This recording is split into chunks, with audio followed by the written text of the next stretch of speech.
ನಮಸ್ಕಾರ ಎಲ್ಲರಿಗೂ. Thank you so much. ಈ ನನ್ನ ಚಾನಲ್ನ ತುಂಬ ಪ್ರೋತ್ಸಾಹಿಸುತ್ತಿದ್ದೀರಿ.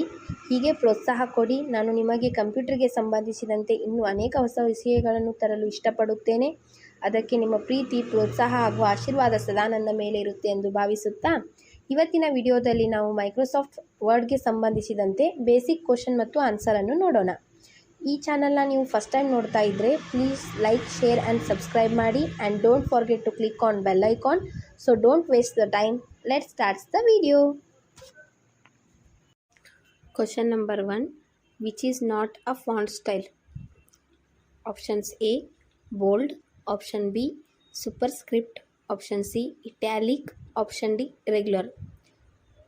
ಸೊ ಇದರಲ್ಲಿ ಕರೆಕ್ಟ್ ಆನ್ಸರ್ ಯಾವುದು ಅಂದರೆ ಸೂಪರ್ಸ್ಕ್ರಿಪ್ಟ್. ಸೂಪರ್ಸ್ಕ್ರಿಪ್ಟ್ ಅನ್ನೋದು ಫಾಂಟ್ ಸ್ಟೈಲ್ ಅಲ್ಲ. ಈಗ 2n ಈ ರೀತಿ ಬರಿತೀವಲ್ಲ, ಅದಕ್ಕೆ ನಾವು ಸೂಪರ್ಸ್ಕ್ರಿಪ್ಟ್ ಅಂತೀವಿ. ಬೋಲ್ಡ್, ಇಟ್ಯಾಲಿಕ್, ಅಂಡರ್ಲೈನ್ ಇವೆಲ್ಲನೂ ಏನಾಗುತ್ತೆ ಅಂದರೆ ಫಾಂಟ್ ಸ್ಟೈಲ್ ಆಗುತ್ತೆ.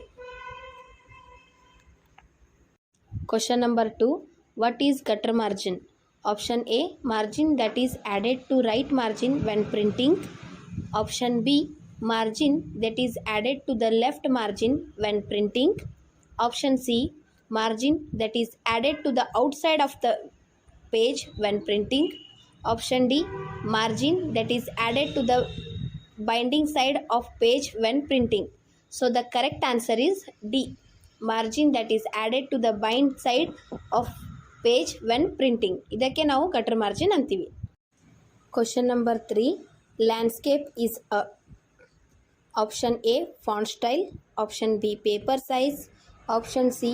Page layout. Option D. Page orientation. So the correct answer is page orientation. Page orientation ಅಲ್ಲಿ 2 types ಇದೆ. ಒಂದು ಲ್ಯಾಂಡ್ಸ್ಕೇಪ್, ಇನ್ನೊಂದು portrait. Question number 4. Typeface option will come under which menu? Option A. Edit. Option B. View. Option C. Format. Option D. Tools. The correct answer is Format menu. So ಒಂದ್ಸಲ ಎಲ್ಲರೂ ಕರೆಕ್ಟಾಗಿ ನೋಡ್ಕೊಳ್ಳಿ, ಯಾವ ಮೆನುವಲ್ಲಿ ಯಾವುದು ಸಬ್ option ಬರುತ್ತೆ ಅಂದರೆ command ಬರುತ್ತೆ ಅನ್ನೋದನ್ನು ಕ್ವಶನ್ಸ್ ಕೇಳ್ತಾರೆ. ಸೊ ಇದು ನಾನು ವಿಡಿಯೋ ಮಾಡ್ತಾ ಇರೋದು ಬೇಸಿಕ್ MS ವರ್ಡ್. ಸೊ ನೀಟಾಗಿ ಯಾವ್ಯಾವ ಮೆನುವಲ್ಲಿ ಯಾವ್ಯಾವ ಸಬ್ ಕಮ್ಯಾಂಡ್ಸ್ ಇರುತ್ತೆ ಅದನ್ನು ಒಂದ್ಸಲ ಕರೆಕ್ಟಾಗಿ ನೋಡ್ಕೊಂಡ್ಬಿಡಿ. Question number 5. Background color on a document is not visible in. Option A. Web layout view. Option B. Print preview. Option C. Reading view. Option D. Print layout view. The correct answer is print preview. So background colour ಅಂದರೆ ಏನು ಅಂದರೆ ಪೇಜ್ಗೆ background colour ಹಾಕಿರ್ತೀವಲ್ಲವ ನಾವು, ಅದು. So ಅದು print ಪ್ರಿವ್ಯೂವಲ್ಲಿ ನಮಗೆ ಕಾಣಿಸಲ್ಲ. Whenever you have to print ಆವಾಗ ನಮಗೆ ಪ್ರಿಂಟ್ ಬರುತ್ತೆ, ಬಟ್ ಪ್ರಿಂಟ್ ಪ್ರಿವ್ಯೂವಲ್ಲಿ ನಮಗೆ ಕಾಣಿಸಲ್ಲ. ಸೊ ಕ್ವಶನ್ ಏನಿದೆ ಇಸ್ ನಾಟ್ ವಿಸಿಬಲ್ ಇದೆ. ಸೊ ಪ್ರಾಪರಾಗಿ ಕ್ವಶನ್ ರೀಡ್ ಮಾಡಿ ಆನ್ಸರ್ ಮಾಡಬೇಕು. The next question. What is a portion of a document in which you set a certain page formatting options? Option A. Page setup. Option B. Section. Option C. Page. Option D. Document. The correct answer is section. Section wise ನಾವು page ಅನ್ನು format ಮಾಡ್ತೀವಿ. So the correct answer is section. Next question. Gutter position can be set in following position. On the ruler of MS Word screen. Option A. Left and right.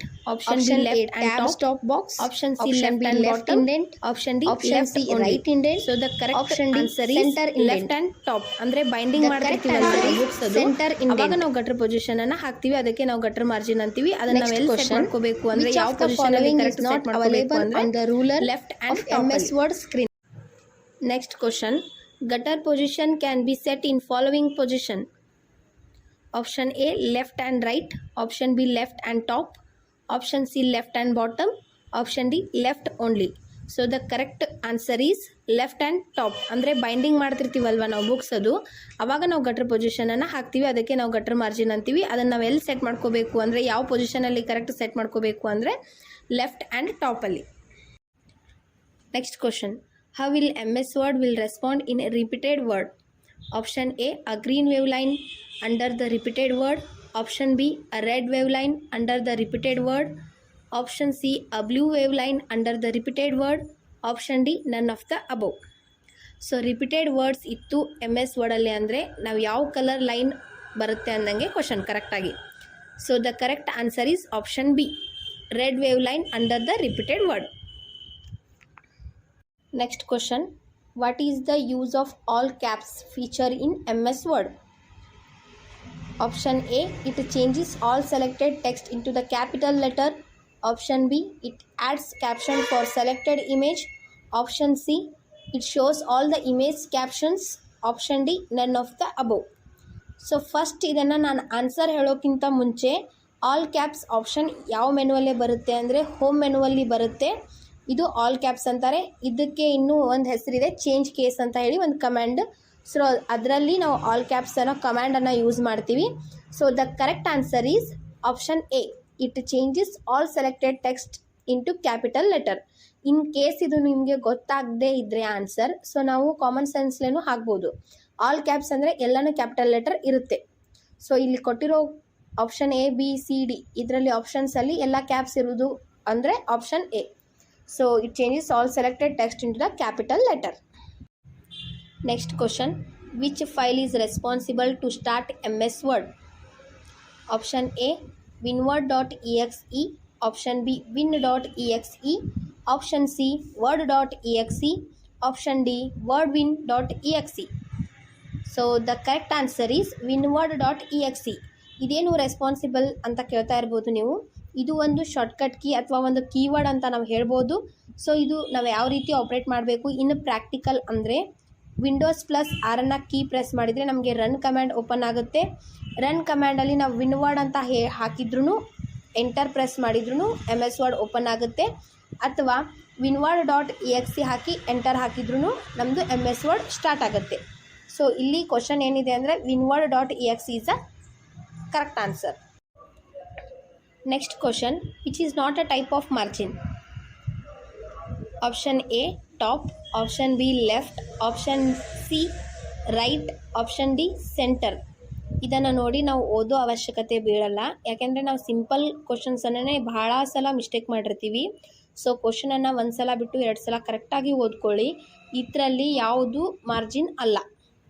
So ನೋಡಿ, left right top ಇದೆಲ್ಲನೂ margin ನಾವು set ಮಾಡ್ಬೋದು. Left right top bottom ಇದೆಲ್ಲನೂ. So ಇದರಲ್ಲಿ ಏನು ಕೇಳಿದ್ದಾರೆ question ಅಂದರೆ is not a type of margin, ಅಲ್ಲ, ಯಾವುದಲ್ಲ. So the correct answer is centre is a correct answer. Next question. How to use format painter multiple times? Option A by click on lock format painter icon. Option B format painter cannot be used multiple times. Option C by double click on the format painter icon. Option D answer and explanation. So ಈ question ಏನಿದೆ ಅಂದರೆ ನೀವು format ಪೇಂಟರನ್ನು multiple times ಯಾವ ರೀತಿ use ಮಾಡ್ತೀರಾ ಅಂದಂಗೆ question. The correct answer is by double click on the format painter icon. So first format painter ಅಂದರೆ ಏನು ಅಂದರೆ ಅರ್ಥ ಮಾಡ್ಕೊಳ್ಳಿ. ಫಾರ್ಮ್ಯಾಟ್ ಪೇಂಟರ್ ಅಂದರೆ ಮಲ್ಟಿಪಲ್ ಕಮ್ಯಾಂಡ್ಸನ್ನು ನಾವು at the single time use ಮಾಡ್ಬೋದು. ಆವಾಗ ನಮ್ಮದು ಕರ್ಸರ್ ಲೈಕ್ ಬ್ರಷ್ ಥರ ಆಗಿರುತ್ತೆ. ನೀವು ಪ್ರೀವಿಯಸ್ ಯಾವುದ್ಯಾವುದು ಲೈನ್ಸ್ ಮೇಲೆ ಯಾವ್ಯಾವ ಕಮ್ಯಾಂಡ್ ಆಪ್ರೇಟ್ ಮಾಡಿರ್ತೀರಾ, ನೆಕ್ಸ್ಟ್ ನೀವು ಯಾವುದ್ರ ಮೇಲೆ ಅಂದರೆ ಡೂಪ್ಲಿಕೇಟ್ ಫಾರ್ಮ್ಯಾಟಲ್ಲಿ ನಮ್ಗೆ ಯಾವ್ಯಾವ ಬೇಕಾಗಿರ್ತೈತಿ, ಆವಾಗ ನಾವು ಒಂದು ಸಲ ಫಾರ್ಮ್ಯಾಟ್ ಪೇಂಟರ್ ಮೇಲೆ ಕ್ಲಿಕ್ ಮಾಡಿದರೆ ಎಲ್ಲ commands at the single time ಬರುತ್ತೆ. ಸೊ ನಾವು ಅದನ್ನು ರಿಪೀಟಾಗಿ ಯೂಸ್ ಮಾಡಬೇಕಾಗಿತ್ತು ಅಂತಂದರೆ ಅದನ್ನೇ ನಾವು ಡಬಲ್ ಕ್ಲಿಕ್ ಮಾಡಿದರೆ ಫಾರ್ಮ್ಯಾಟ್ ಪೇಂಟರ್ ಯೂಸ್ ಆಗುತ್ತೆ. ಸೊ ಇದು ರಿಪೀಟ್ ಅಂತ ಕೇಳಿದ್ದಾರೆ, ಸೊ ಅದ್ರ ಸಲುವಾಗಿ ನಾನು ಎಕ್ಸ್ಪ್ಲನೇಷನ್ ಕೊಟ್ಟಿದ್ದು. Next question. What is the use of bookmarks? Option A to correct the spellings. Option B to jump to a specific location in the document. Option C to ignore spelling mistakes. Option D to save alignments as it is. So first bookmark ಅಂದರೆ ಏನು ಅರ್ಥ ಮಾಡ್ಕೋಬೇಕು. So book mark ಅಂದರೆ ನಾವು in simple ಲ್ಯಾಂಗ್ವೇಜಲ್ಲಿ ಹೇಳ್ತೀನಿ ನೋಡಿ, ನಾವು book ಓದುವಾಗ ಒಂದು ಲೈನನ್ನು ಅಂದರೆ ಒಂದು ಪೇಜನ್ನು ನಾವು ಮಡಿಚಿಟ್ಟು ಓದ್ತಾ ಇರ್ತೀವಿ. ಸೊ ನೆಕ್ಸ್ಟ್ ಡೇ ಅದನ್ನೇ ನಾವು ಡೈರೆಕ್ಟ್ ಏನು ಪೇಜ್ ಮಡಿಸಿರ್ತೀವಲ್ಲ ಅದನ್ನೇ ಓಪನ್ ಮಾಡಿ ನೆಕ್ಸ್ಟ್ ಕಂಟಿನ್ಯೂಸ್ ಮಾಡ್ತೀವಿ ಓದೋದನ್ನು.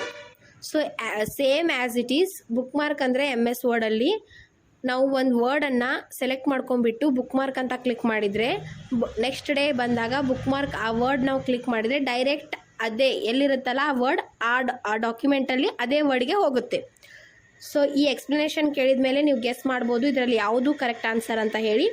Option B to jump to a specific location in the document is a correct answer. Next question. What can be searched by find?